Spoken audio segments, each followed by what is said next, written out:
क्या चाहिए? जन्म जन्म रति राम पद। हे प्रभु हमें मोक्ष ना देना, इस संसार में भेजना। हम ये नहीं कहते कि संसार में मत भेजना। जेहि योनि जन्महु कर्म बस तहाँ राम पद अनुराग हूँ। हम ये नहीं कहते कि हमें मोक्ष दे दो, अगला जन्म हमारा फिर से हो, लेकिन प्रभु हम आपके चरणों में प्रीति करें, आपका प्रेम पाकर यदि हम इस संसार में बार बार आए तो हमें कोई ऐतराज नहीं है, प्रेमी बन करके आए। प्रेम जो है, गोपियों ने जिस प्रेम को पाया, भरत जी ने जिस प्रेम को पाया, मीराबाई ने जिस प्रेम को पाया, भगवान से प्रेम जो है, उस प्रेम को पा लेने के बाद आपको लगेगा कि मोक्ष तो बहुत तुच्छ सी चीज है। कौन सी चीज बड़ी है? भगवत प्रेम। भगवान मोक्ष बहुत लोगों को देते हैं, पर अपना प्रेम सबको, अपनी भक्ति सबको। इसलिए प्रेम, कौन सा प्रेम? केवल प्रेम में हम डूबे रहें, भगवान से प्रेम करते रहें। तो जन्म और मृत्यु का देखो 84 लाख योनियां हैं। बताओ कितनी योनियां हैं? 84 लाख। कुत्ता, बिल्ली, चमगादड़, चींटी, हाथी, 84 लाख। आप लोग, अच्छा ये बताओ, आप लोग मनुष्य होने से पहले कितनी योनि में जा चुके हैं? आप लोग कितनी योनि में जा चुके हैं? तो आपकी जानकारी के लिए बताऊं, आप सब 84 लाख योनियों में जा चुके हैं। 84 लाख योनियों में आप भ्रमण कर चुके हैं। 84 लाख योनियों के बाद आपको बड़े भाग्य मानुष तन पावा। 84 के चक्र के बाद आपको बड़े भाग्य से मानव का चूला मिला है। अब इस शरीर को पाकर मोक्ष नहीं पाए तो 84 लाख योनियों में फिर से भटकना पड़ेगा। क्योंकि 10वीं फेल हो गया कोई बच्चा तो 10वीं के बाद फिर 10वीं पढ़ना पड़ेगा। फेल होने के बाद यदि आप मनुष्य शरीर पाकर अच्छे कर्म करके मोक्ष ना पाए तो आपको फिर 84 लाख योनियों में भटकना पड़ेगा जन्म मृत्यु के। यदि जन्म मृत्यु के चक्र से बचना चाहते हैं तो बस इतनी सी प्रार्थना है कि अपने आप को भगवान से जोड़ करके रखिएगा। अपने आप को किससे जोड़ के रखेंगे? जोर से। किससे जोड़ेंगे? हाँ, ये जन्म और मृत्यु का चक्र सदा चलेगा। अपने आप को बचाना चाहें तो देखो, आपने देखा होगा मेले में चक्री मिलती है। बोलो हाँ, मेले में चक्री मिलती है। वो चक्री हवा में घूमती रहती है। हवा से क्या होती रहती है? घूमती रहती है। वो चक्री घूमती ही रहेगी। हवा किसी न किसी दिशा की चलती रहेगी, वो चक्री घूमती रहेगी। पर आप उस चक्री में जरा उंगली लगा दो तो रुक जाएगी।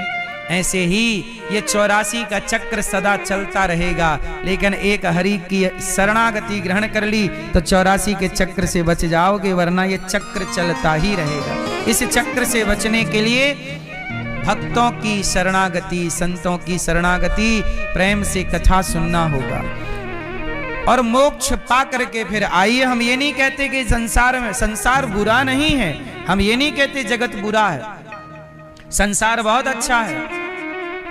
अच्छा एक बात बताओ, वृंदावन कैसा लगा है? जाने का मन कर रहा है कि नहीं? नहीं? ऐसे ही जैसे वृंदावन आने के बाद जाने का मन नहीं करता, ऐसे मोक्ष पा लेने के बाद संसार में आने का मन नहीं करता। जैसे आपके घर परिवार को छोड़ के वृंदावन आए तो वृंदावन इतना अच्छा लगा कि यहाँ से जाने का जी नहीं करता। ऐसे ही जब भगवान की शरणागति, भगवत धाम जाओगे, बैकुंठ जाओगे तो फिर वहां से संसार में आने का जी नहीं करेगा। वहां कभी भगवान भेज देंगे कि जाओ भक्ति का प्रचार करो तो प्रचारक बन के आ जाना। जैसे मीराबाई, सूरदास, रैदास, रसखान ये आए प्रचार करके और फिर चले गए। तो भगवान के बन करके आऊं तब तो आऊं, और जगत का बनकर आऊं तो क्या आना। इसलिए नाता एक राम जी से दूजा नाता तोड़ दे, आशा एक राम जी की दूजी आशा छोड़ दे। अब कपिल भगवान ने जब दिव्य भक्ति का बोध कराया, माता सिद्धा नाम की नदी बनकर बह गई। यह जीवात्मा ना बाहर ना भीतर, माँ के पेट से बाहर आता है, भगवान से हजारों वादे करता है कि प्रभु मैं आपको याद करूंगा, आपका भजन करूंगा, पर संसार में आके फिर भूल जाता है और फिर चक्र में उलझ जाता है। इसलिए कहता हूं ये मानव शरीर पाए हो, जगत के काम करना, व्यवहार करना संसार का, पर भगवान को याद जरूर रखना। इस शरीर से मोक्ष पाया जा सकता है और दूसरे शरीर से मोक्ष नहीं पाया जा सकता। सुनो, एक बार क्या हुआ, एक जंगल में एक शेरनी शिकार करने गई। शेरनी जब जंगल में शिकार करने गई तो वहां एक गीदड़ का छोटा सा बच्चा मिल गया। किसका बच्चा? गीदड़ का एक छोटा सा बच्चा मिल गया। तो शेरनी उस बच्चे पे दया करती है कि ये तो आज ही पैदा हुआ है और इसकी माता मर गई, और माता मर गई तो बच्चा बेचारा अनाथ हो गया। शेरनी को दया आई और गीदड़ के बच्चे को अपने मुंह पे दबा के अपने कुटिया पे ले आई, अपनी गुफा में, और उसने वहां पे जहां उसके अपने शावक थे, शेरनी का जो अपना एक बेटा था, उसके संग वो गीदड़ का बच्चा खेलने लगा। शेरनी अपना दूध गीदड़ के बच्चे को भी पिलाने लगी और धीरे धीरे दोनों बच्चे बड़े हो गए। शेर भी जवान हो गया और गीदड़ का बच्चा भी जवान हो गया।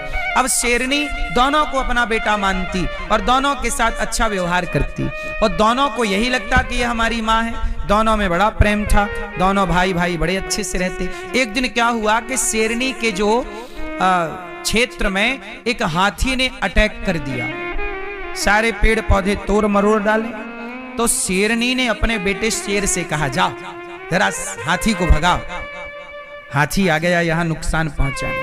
तो शेर का बच्चा चला तो गीदड़ का बच्चा बोला, माँ मुझे आज्ञा दो, मैं हाथी को भगा के आता हूं। शेरनी बोली कि बेटा तेरे से नहीं होगा, ये इसे जाने दे, जा शेर तू जा। बोला नहीं माँ, मैं भी तो तेरा बेटा हूं, मैंने भी तो तेरा दूध पिया, मैं जाऊंगा। अच्छा, वो गीदड़ का बच्चा ना शेरनी के संग रहते रहते अपने को शेर समझ लिया था। क्या समझ लिया? मैं भी शेर हूं। अब वो गया, माना नहीं मां की बात, हाथी से लड़ने गया और हाथी ने देखा कि गीदड़ मेरे सामने आवाज कर रहा है।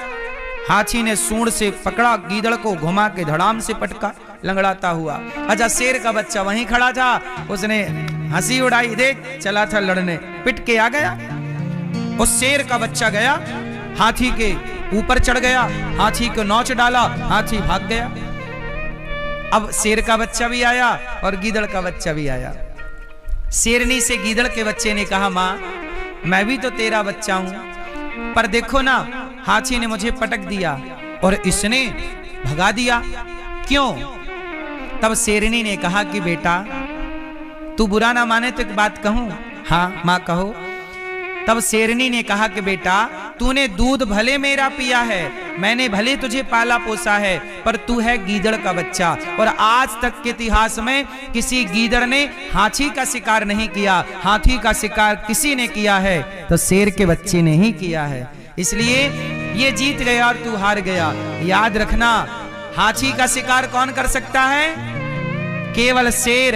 ऐसे ही 84 लाख योनियों में भगवान को पाने की ताकत किसी के अंदर है तो केवल मनुष्य के अंदर है। मनुष्य ही ईश्वर का शिकार कर सकता है, अर्थात प्राप्त कर सकता है। 84 लाख योनियों में क्या कुत्ता ईश्वर को पा सकता है? क्या बिल्ली ईश्वर को पा सकती है? क्या बिल्ली सत्संग करके, कथा सुन के, कीर्तन करके, नाम जप करके, ध्यान करके 84 लाख योनियों में ईश्वर को पाने की, यदि ईश्वर को प्राप्त कर सकता है तो केवल मनुष्य। इसलिए वह मनुष्य श्रेष्ठ है जिसने परमात्मा को इस शरीर से पाया। इस शरीर से ईश्वर को नहीं पाए तो फिर आप नुकसान में चले गए। ये 100 साल का जीवन जो मिला है भगवत प्राप्ति के लिए मिला है, इस शरीर को पाकर ईश्वर को ना पाया तो बताओ क्या पाया?